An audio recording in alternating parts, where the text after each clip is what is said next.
Hey, welcome back to the channel. Yes, we are in expedition, as you've seen the video. The RV suffered a little bit during Hurricane Beryl, so we have to travel this way until we figure out what kind of RV we're looking for. Probably a diesel pusher. And if you have any thoughts, leave a comment below. But we're going to do something exciting today. We're going to go see a big locomotive. Who doesn't like railroads and railroad engines and big steam locomotives? The biggest, yeah. I'll tell you what. Yes, we're going to cheat a little bit. We did take some notes and stuff. As you get a little older, you can't remember all the details. But anyhow, Debbie, what is this big locomotive all about? Well, we're headed to downtown to check it out, but it's That's right. We're going to see the world's largest operating steam locomotive up close, and it's called Big Boy number 4014, and it rumbled into Houston this weekend as part of Union Pacific's Heartland of America tour, which is taking the colossal steam locomotive through 10 states and more than 36 communities. And this locomotive is massive, even by today's standards. It measures 132 feet long and weighs a whopping 1.2 million pounds. The big boys were built in the 1940s to carry loads in the mountains of Utah and Wyoming. They feature a massive boiler and a wheel arrangement that allow them to curve with the tracks while keeping their pulling power. In all, 25 big boy locomotives were built for Union Pacific, but only 8 still exist today. Big Boy number 4014 is the only one that's operational. The other 7 are on display throughout the country. This is Big Boy's 3rd visit to Houston after it was restored in 2019, and it last rolled into this area in August of 2021. That is too cool. I've kind of followed it online. You can watch the YouTube videos, watch it as it goes through Texas and stops at different places. The excitement, especially from railroad enthusiasts, is amazing. Rolls in town, is blowing the steam whistle and stuff. You can hear it from miles. And I've known about these. I've seen those in different videos.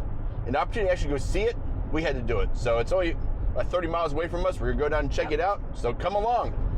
So as we're heading down to downtown Houston, it goes, I think it's actually at the Amtrak facility, to check out Big Boy. We had an exciting time last night. We went to the Fort Bend County Fair, and they had something we've been searching for in Texas since I've been here, since 1998. You probably wonder what that is. What do you think we found last night, honey? What did we find last night? Elephant ears! Elephant ears! And people on the East Coast and the Northwest are like, what's the big deal about elephant ears? We got introduced to those in Ohio at their fairs, and then they don't have them down here. So to see them breaking in, yay! Deliciousness. That is so true. Yeah, we have them in Florida also. And when we went to Ohio, stuff. It's good to have them back in Ohio, and they were absolutely amazing. You've never had an elephant ear. Basically, it's a big flat piece of dough that they deep fry, and they put cinnamon sugar on any kind of topping you can think of. And yes, we are in a crazy road construction here in Texas as the camera's bouncing up and down. Sorry about that. But we walked up, and there's a big trailer that says elephant ears. I'm like, are you kidding me? So talking to the owners, they're actually from Oregon, and they knew about, of course, they have them in the Northwest, Pacific Northwest, and it is an adaptation of the what they call a beaver tail. A beaver tail is the same thing as an elephant ear, just longer, right? And they moved to Texas years ago and realized that no one in Texas, not even at the state fair, which fries everything, have elephant ears. It's funnel cakes seem to rule the roost, so to speak, here in Texas. And when we saw that, yes, I ate way too many elephant ears last night, and I am struggling, really struggling today. Today is the last day of the Fort Bend County Fair. Do I go back for another elephant ear?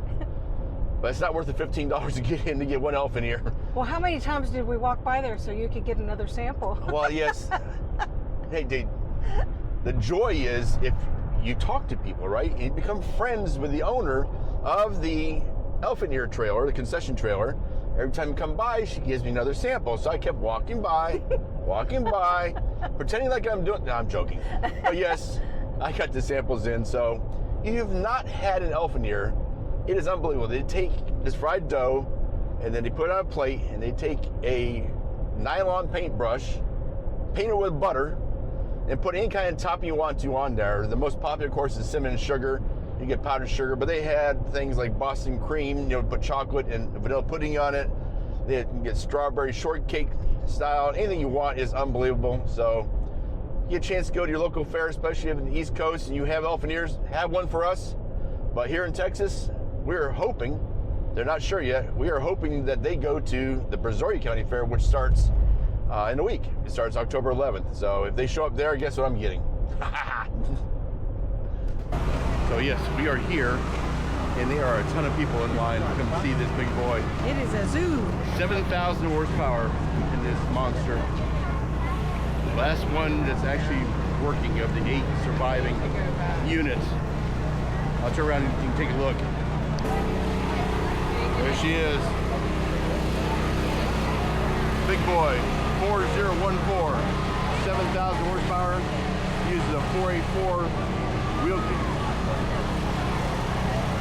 Uses a 484 wheel alignment so it can make the sharp curves in the mountains in the Pacific Rockies. Look at that. That is something else. See if they...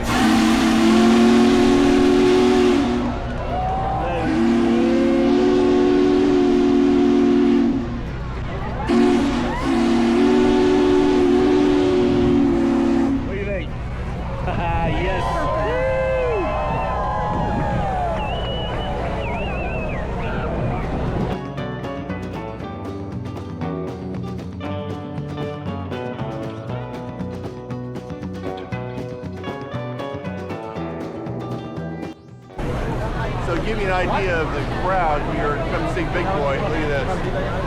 Downtown Houston. And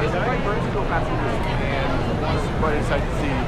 It's good to see how many people are still train enthusiasts and look at blast from the past.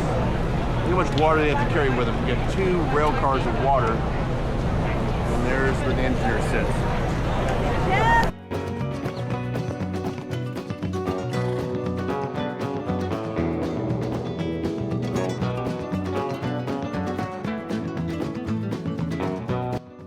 So this is kind of cool here. You see the Patrick Henry creative promotion cars right here, the Dome Lounge. So this is for the crew. You keep this at the back end of the train, and when they come to a site like this, it's for the crew to stay near the train, so don't have to worry about staying in front of a hotel, leaving this thing unattended. This is the amount of people it takes to run this, including all the vendor tents, etc. So that is pretty cool. So what I think is interesting is we're leaving. See the building behind me? That is the Amtrak train station for Houston. 7.5 million people in the metro area, and that's the size of the train station. Boy, things have changed as it pertains to travel, doesn't it? No longer. So interesting story behind this train you see behind me. You see the site up here. If you get a chance, scan those QR codes. So this is a oil-driven, steam-powered engine. I think it's 8 scale. And the challenge they have is they had a deal here with the city of Houston to put this in a park. During the last political, somebody showing up with a motorcycle.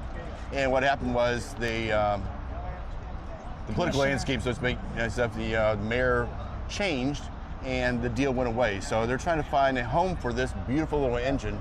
Like I said, it is American built, it is oil powered, but it is steam driven. They said so it doesn't use wood or coal stuff. And so if you know somebody in your travels is looking for an engine to put in their park, in their city, etc., go to the site here behind us, click down a QR code, and follow the information. So what do you think about that big train? It was amazing. So of course, we go visit a big train. It's time for lunch, and we are here at the Chicken Joint 22. Look at that. Let's go inside and see what they have. Yum.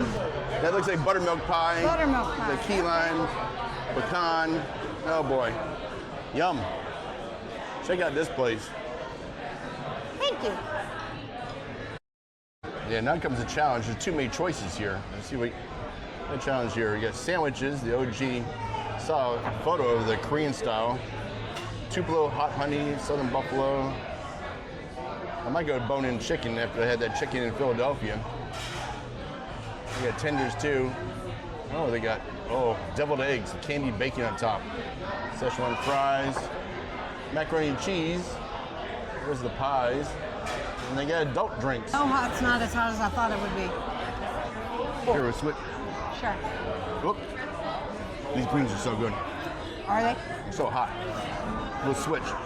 Okay, thank you. I'll do. Oh, well, I'll give you the key lime pie. See if it's any good here in Houston, Texas, downtown. We'll give it a try. See if it meets the taste test.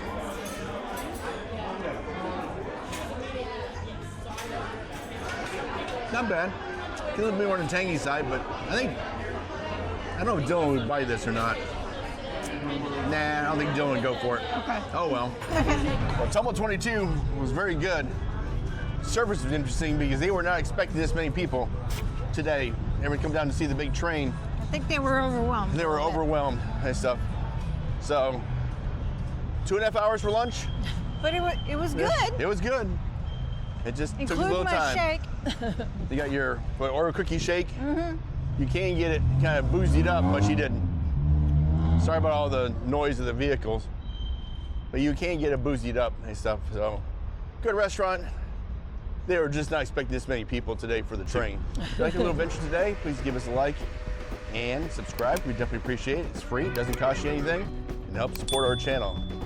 Anyhow, we're off and running, and we hope to see you out on the road.